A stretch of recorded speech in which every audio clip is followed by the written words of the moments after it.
Hey guys, welcome back to my channel. My name is Tomi, and if you didn't know, I am the fashion and lifestyle blogger behind GoodTomiCha.com.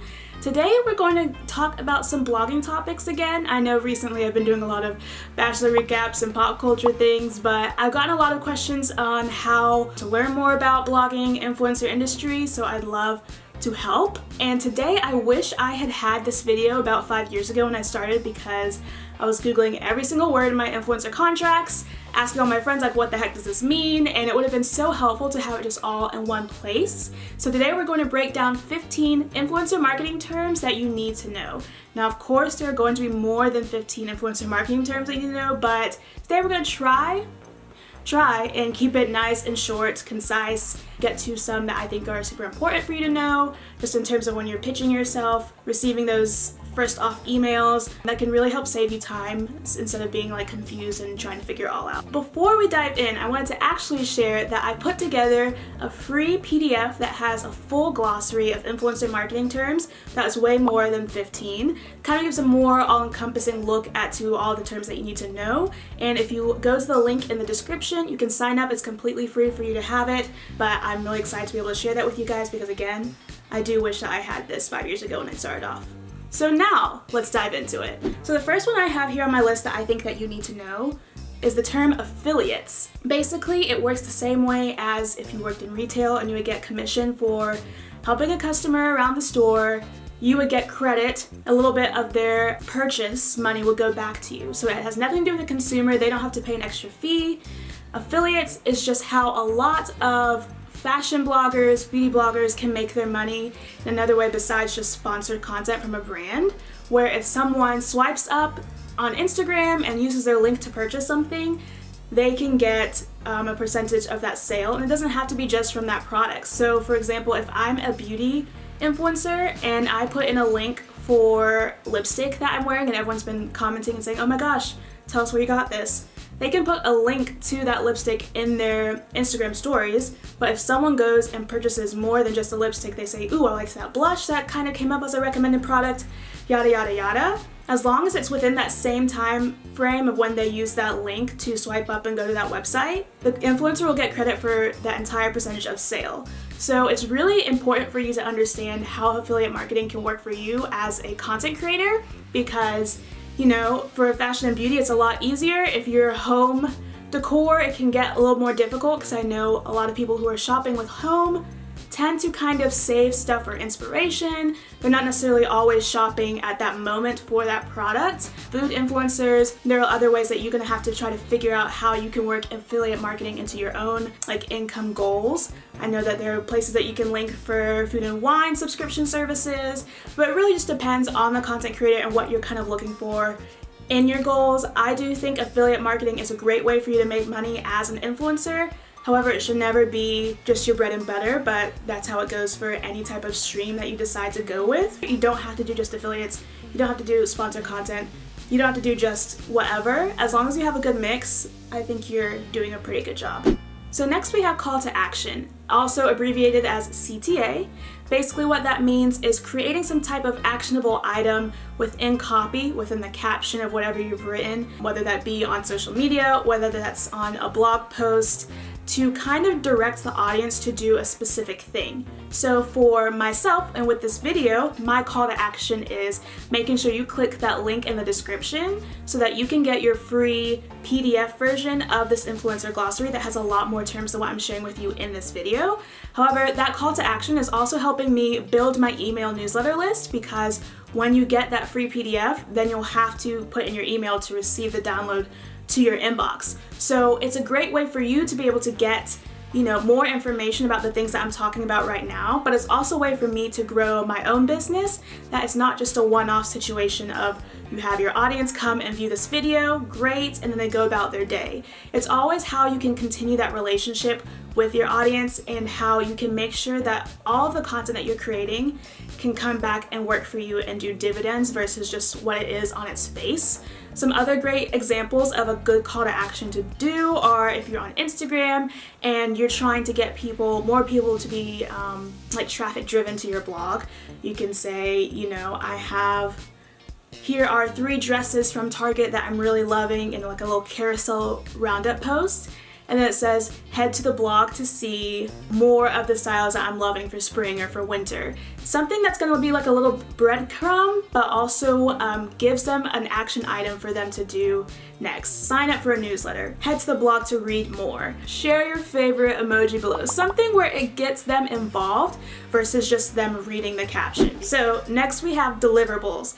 Then the deliverables are the specific items that you as a content creator will deliver back to the brand. So that could be a blog post, it could be social media content. I've worked with brands where I'm not necessarily making content where that I have to post it on my own social media channels. I'm just creating photos or video for the brand to use either internally, externally, all on their own, where I'm kind of more just like a freelanced model type of sense. So the deliverables can be a lot of different things, but it's very important again that you make sure that you are clear with what is expected of you, because that can determine the rates that you ask for with the brand, but also it helps you be realistic with how much time that project is going to take. So now it's every blogger's favorite word, engagement. I'll also say like engagement/engagement rate. I'm gonna give you a nice 2-for-1 package deal. You're welcome. So engagement is basically a way to calculate how involved your audience is with the content that you're creating. So you can have 100,000 followers, 1 million followers, but getting like, let's say 100 likes on your content. Or you have like 1 million subscribers on YouTube, but you only are getting like 1,000 views per video. So for a brand, it's super important to understand, because you want to make sure that your product is going to be seen by as many people as possible. And if you hire someone who is an influencer with a lower engagement rate, then you're like, I'm paying because I wanted it to be seen by 1 million people, but it only was seen by 1,000. What does this mean? It's on both sides to make sure that you have the engagement rate. One, as an influencer, because the higher your engagement rate, the more money you can get. And that's always something that you want to hear, of how you can make more money as an influencer. Focusing on how you can raise your engagement rate is definitely one of them. But from a brand standpoint, also you want to make sure that you're taking the time to do the due diligence of looking and seeing what these engagement rates are, not necessarily just on one post or from a certain week, because I know that there have been times when during like holidays or something that I'm pumping out some really great content and my engagement rate might be a little bit higher than usual, or anytime I feature my husband in my Instagram posts, they skyrocket. I always say that people are always here for the hashtag Will content. That's suspicious. That's weird. But it's true. But you need to make sure that that's not the number that you base it all off of, or as a brand, you don't want to just see that one post and think, oh, that's their engagement rate for the entire time. So it's nice to go through and at least look at like a month's worth of content to be able to kind of come up with that number. So I'm gonna also share how you calculate your engagement rate. If you're trying to get more of an overall scope of your engagement rate for your Instagram channel, for example, take the average amount of likes and comments per your posts for 30 days. Then you want to divide that by the number of followers you have. And once you get that number, multiply that all times 100. And that should give you your engagement rate. Now, you'll notice that with accounts that are a little bit larger, their engagement rate might be a little under that average. And that just kind of happens across industries, because the more people, I think there's just less engagement of thinking of how in tune you are to the content creator. However, when you see one of those larger accounts with those engagement rates that are higher than average, those are the ones that of course you'll always see brands fighting over, because not only do they have that large audience number, but it means that those people are like constantly checking in to see what's new on their channel and how they can learn from them. The goal, because it's also gold, okay? You're welcome. All right, let's move on. Evergreen content. Woo! Let's talk about this one, because evergreen content is something that I wish I had leaned more into when I started off blogging. Okay, think about evergreens. They are good all year round, and that's how you kind of want your content to be, because that makes it more easy to search. That means it's not just going to be, I want to look at this content during Valentine's Day or during the spring or I can't think of anything right now. Why is this happening? That she wrote about, like, let's say the Super Bowl, like snacks for the Super Bowl. That's gonna be something that only works for that particular day. However, let's say you rewrote your blog post to say, great snacks for game day. Then that can work to go for any basketball game, any football game, whatever you're watching, and then you can reshare it as much as you'd like throughout the year without it feeling stale, like it doesn't make sense to the audience. Something that can always serve them and help them with whatever they're looking for. Having evergreen content is really how you can make sure that you have a long-term influencer career, but also it helps you do less work. And again, that's what we're trying to do here. Less work, but also increasing the funds. I think some other great examples of some evergreen content for me on my blog for the past over a year now, the top post on my blog has been 20 Black influencers to follow right now. Or I honestly had it for 20 Black influencers to follow in 2020. I wrote that in February of last year because every year I make some type of list pointing to Black influencers to follow, just because I feel like we are overlooked and underappreciated a lot in this industry. But again, that's another conversation. Who are you rooting for tonight? I'm rooting for everybody Black. I am. I created that with the mind of just doing what I always do, which is uplift Black women. It started during Black History Month, so of course there's a huge spike there. Then it comes to June, and I started getting a bunch of Google hits, and I was like, oh wait, what the heck is happening? Getting 1,000 hits a day, 2,000 hits a day, and go to check, and of course it's that post that has been ranked super high on Google, so it's bringing people in because, one, people are trying to diversify their feeds during the height of the resurgence of the Black Lives Matter movement in 2020. Then again, there was August because that's like Black Business Month, but even throughout that whole year, every single day, it was my top read posts on my blog, despite me creating all these other things. Why? Because it was evergreen, because it's something that people can Google no matter what time of year it is, because they're interested in learning that information. Despite it having certain areas of the year that it will definitely get even more spikes, it thankfully can work for a long period of time that can drive traffic to your blog. Next, impressions. So your impressions are different from your reach. Your impressions on anything is how many times someone has viewed a page. It could be the same exact person viewing it 10 times, or it could be 10 different people viewing the page one time. It would still be 10 impressions. Now the difference between impressions and reach, that same scenario, you could have 10 impressions, but if it's 10 views from the same person, then the reach is only 1, because the reach is the amount of unique audience members that looked at that piece of content. I really hope that makes sense and it was not too confusing, but that's your difference there. Media kit, ooh-wee.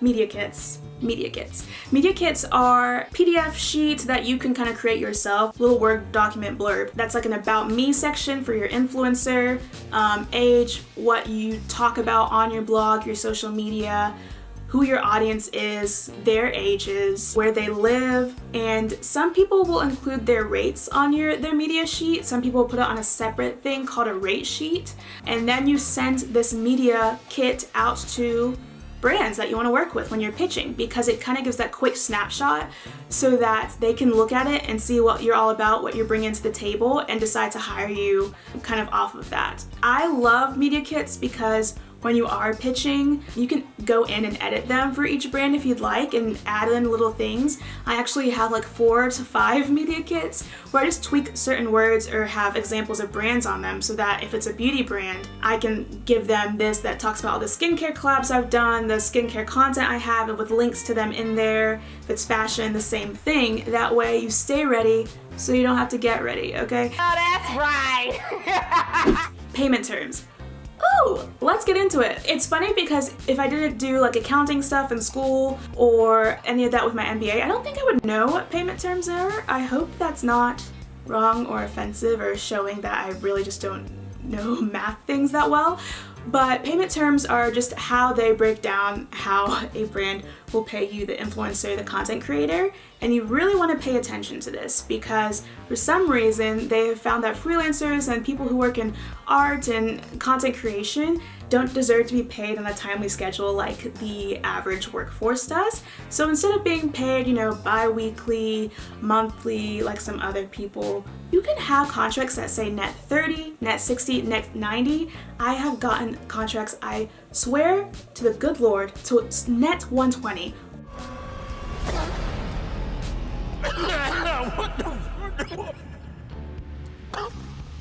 All of those I feel like should be criminal, but I'll accept net 30, which basically just means 30 days after you've submitted your invoice to the brand is when you will get your money. So when you're saying net 60, net 90, 3 months, 4 months after I've finished this campaign and submitted stuff, I'm sitting here waiting for the check?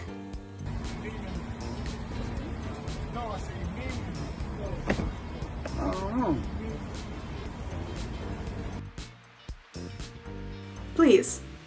Ridiculous. A lot of times you can go in and negotiate with the brand and say, hey, can you change this to net 30? You don't know how, once I heard that you could do that, my life was changed. I had no idea you could do that. And then when I did, I was like, they're like, yeah, sure, no problem. Here I have been eating breadcrumbs and saltines for months because I have been having these long contracts and you tell me I can just ask and they'll change it. So yes, you can change it. And if they say no, then you can ask, hey, can I have half up front now? The other half when the campaign is done with that net ridiculous offer. You can say you want it broken up into thirds depending on how long the campaign is. And then if it is super long, I would just add another fee on there. I'd be like, okay, if you're gonna make me wait, here's another $500 because I can't do this. And then you'll see, oh yeah, we can make it less. Don't tell I never told you nothing.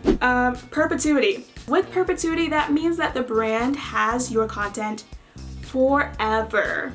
Forever. They can do whatever they want with it. They can sell it to someone else. You can take photos. You thought you were taking photos for Walmart and then you end up like on a billboard for Adam and Eve. Okay? You don't want that to happen. So when you're in your contracts, just think of a number that would like make you sweat. Like make your underarms sweat. Unless they are paying you that number, then do not give a brand your content in perpetuity. Next we have the FTC, which is the Federal Trade Commission. They're basically the ones who put down the law and said, hey guys, you really need to start sharing that these products that you just happen to be like so obsessed with for a week at a time are sponsored content, some SponCon. So they're the ones that really regulate making sure that you have hashtag ad, that you say paid for, that you're an ambassador, whatever there is, to put some type of disclosure into your content to make sure that you're as transparent with your audience as possible and that they know that whatever they're swiping up on is, a commission link to you, or that what you're promoting does have that ad dollar behind it. So it's something that they can take into context of, like, does this influencer really like this product, or are they being paid to say that? Because I think starting off, influencer marketing definitely was the way to go because it felt like you were talking to a friend. You were just talking to someone you knew who had really good tips, which it's still the case. I feel like if you follow an influencer and you don't trust their recommendations because they're being paid for it, unfollow them. Because why? There are too many influencers out here for you to waste your time and your follow on someone that you don't have that trust with. I know personally, I don't like to promote anything, and I don't promote something that I do not like. I would never want someone to purchase something because of what I've said and then just have like a horrible experience with it, and then it just turns them off from ever looking at me and the stuff that I share the same way, because that's not helpful to anyone. Your integrity is everything. And my last term to share today is SEO, search engine optimization. And when I talked about the evergreen content earlier, this is what really helps with that. SEO is from using all the search engine's power and making it work for you and your content. Your blog, if you can find ways to add in a bunch of keywords to your blog post. Let me do an example. So again, I talked about the Black influencers to follow in 2020. I made sure to put in keywords that said Black influencers to follow in 2020. I said Black bloggers to follow, top Black influencers in the country that you need to follow. All these things that I know that are going to be searched, and then having it all together as one in a nice little roundup post did great, and obviously was able to kind of like pull from all these search engines because a lot of people were looking for that. You want to make sure that you can find ways to optimize with your photos in there, what you're writing in there, where you're sharing it. That's another video for deep dives of how you can do better with your SEO, because honestly, once you kind of figure out how to do that, that's how you grow your blog and your Instagram and your YouTube, all of that stuff, because finding out those optimization keys is what's helpful, because just like with affiliates where it's like passive income, SEO is like passive shares and posts. Like you don't have to go and share this post constantly so more people see it. It's just the search engine doing all of the work for you. Thank you guys so much for watching this video. I said I would keep it short. That did not happen, but I hope you got a lot out of it. Like I mentioned earlier, you can head to the description and click the link to see more terms that you should know in your influencer glossary. It is completely free for you to download. You just have to sign up and put your email. Please leave a comment below if you think you have different ideas for some of your top influencer terms, words you wish you had known, and things that you've learned later on. If this was helpful, make sure you give it a thumbs up. I, as always, appreciate you watching and supporting this channel. I'm so excited to be getting more in the swing of things here on YouTube, and you will definitely be seeing some more blog tips from me right here, so make sure you hit that subscribe button too. Thanks guys for watching. Bye!